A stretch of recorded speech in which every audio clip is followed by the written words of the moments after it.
देखिए आरजेडी के लिए और आरजेडी के विधायकों के लिए ये कोई नई बात नहीं जी। भाई वीरेंद्र जब सदन में होते हैं तो भी इसी तरह की अमर्यादित भाषा का प्रयोग करते हैं, सड़क पे होते हैं तब भी अमर्यादित भाषा का प्रयोग करते हैं। और एक पंचायत सचिव से जिस प्रकार से उन्होंने बात किया, ये बताइए कितनी शर्मनाक है। और ये लोग को जंगल राज कहने पे दुख लगता है, लेकिन आज भी वही हाल है जो 90 में आरजेडी थी वही 2025 में भी है। तो कभी लालू यादव जी बड़े बड़े अधिकारियों को अपने घरों में किस प्रकार से प्रताड़ित करने का काम करते थे पूरा देश जान रहा है, तो उन्हीं के विधायक हैं। अच्छा। इनसे संस्कृति की बात, सभ्यता की बात, सामाजिकता की बात करना बेईमानी होगी। ये हमेशा अपसंस्कृति की बात करेंगे, अराजकता फैलाने का काम करेंगे, अमर्यादित भाषा का प्रयोग करेंगे। तो इनके पास बोलने के लिए कोई शब्द तो है नहीं, तो ऐसा भाषा बोलो, ऐसा अभद्र भाषा बोलो कि मीडिया के सुर्खियों में बने रहें। नमस्कार, मेरा नाम मुकुंद, आप देख रहे हैं न्यूज़ पीआर। देखिए लगातार एक ऑडियो क्लिप जो है भाई वीरेंद्र का वायरल हो रहा है, जो कि मनेर विधानसभा के विधायक हैं, राष्ट्रीय जनता दल पार्टी से आते हैं। देखिए किस तरीके से जो है लगातार ऑडियो क्लिप जो है उनका वायरल हो रहा है। हमारे साथ भाजपा के प्रवक्ता हैं प्रभात मालाकर जी, हम उनसे तमाम चीज़ों को लेकर जो है बातचीत करेंगे। सर क्या बोलेंगे जिस तरीके से उनकी अभद्रता की बात सामने में आ रही है? वो कह रहे हैं कि जूते से मारने की बात जो है वो वायरल हो रहा है। देखिए आरजेडी के लिए और आरजेडी के विधायकों के लिए ये कोई नई बात नहीं जी। भाई वीरेंद्र जब सदन में होते हैं तो भी इसी तरह की अमर्यादित भाषा का प्रयोग करते हैं, सड़क पे होते हैं तब भी अमर्यादित भाषा का प्रयोग करते हैं।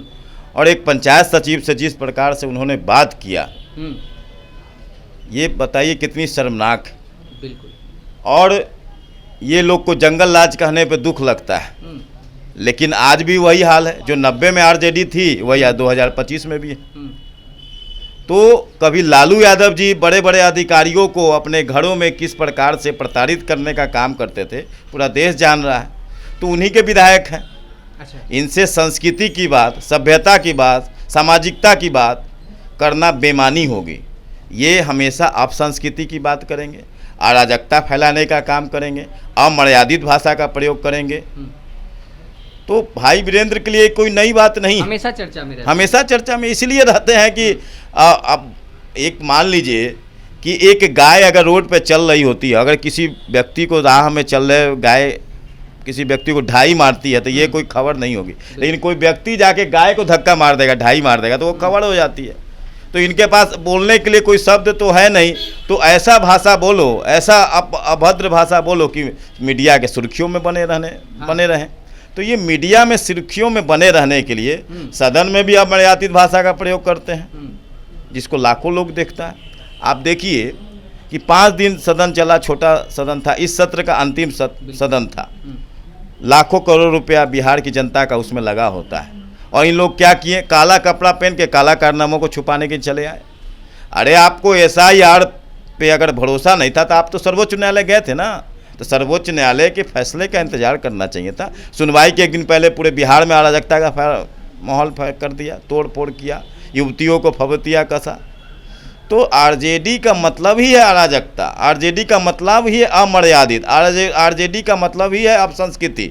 ये कोई नई बात नहीं आरजेडी के लिए। पंचायत सचिव ने जो है थाने में मामले को जो है केस भी किया गया है, कहा जा रहा है। निश्चित तौर पर क्या करेंगे, उनको जो आदमी कह सकता है जूता मारे उससे आगे भी कर सकता है। अच्छा। तो उनको अपनी सुरक्षा के लिए तो थाना न्यायालय जाना ही चाहिए। और विधायक जी को, माननीय वीरेंद्र जी को यह सोचना चाहिए कि वो जनता के वोट से जीतते हैं, उनको लोकतंत्र का लाज रखना चाहिए। कारण क्या है कि इनके जो आका हैं लालू प्रसाद यादव, वो कभी तो लोकतंत्र की मर्यादा रखे नहीं, हमेशा राजतंत्र का प्रयोग किया। बेटी के शादी में शोरूम से रातों रात गाड़ियाँ उठवा लिया, रातों रात फर्नीचर उठवा लिया। किसी अधिकारी की गाड़ी अगर CM हाउस जाती थी, किसी पत्रकार तक की गाड़ी जाती थी, किसी व्यवसायी की गाड़ी जाती थी, या आम जनता की गाड़ी अगर CM हाउस चली गई, बढ़िया गाड़ी है, तो वो गाड़ी वहीं रह जाती थी। तो ये उस दौर वाले लोग हैं, तो इनसे आप मर्यादा की बात करना बेईमानी होगी। भाई वीरेंद्र तो कह रहे हैं कि बिना पूछे हमारा ऑडियो क्लिप जो है वायरल किया गया है। आप इसी समय के लिए तो ऑडियो क्लिप होता है। हाँ। आप किसी को धमकी देंगे तो लोग आपकी, अगर ऐसे वो पंचायत सचिव बोलते तो उनके पास प्रमाण क्या होता। तो प्रमाण के लिए तो वो आदमी अपना सुरक्षा के लिए तो कोई भी आदमी रख सकता है। ठीक है, वो आप कहते हैं कि उनके आदेश उनके अनुमति के बिना रिकॉर्ड किया गया, तो उनके अनुमति के बिना भी तो आपने उन्हें गाली दिया, जूता मारने की बात की, ये कहाँ से मर्यादित? चलिए, बहुत बहुत धन्यवाद। तो आपने सुना किस तरीके से भाई वीरेंद्र का जो ऑडियो है, क्लिप लगातार वायरल हो रहा है। हमारे साथ प्रभात मालाकर थे, भाजपा के प्रवक्ता हैं। आपकी क्या राय है कमेंट बॉक्स में अपनी राय देना ना भूलें और ऐसे ही तमाम खबरों के लिए बने रहें न्यूज़ पीआर के साथ। धन्यवाद।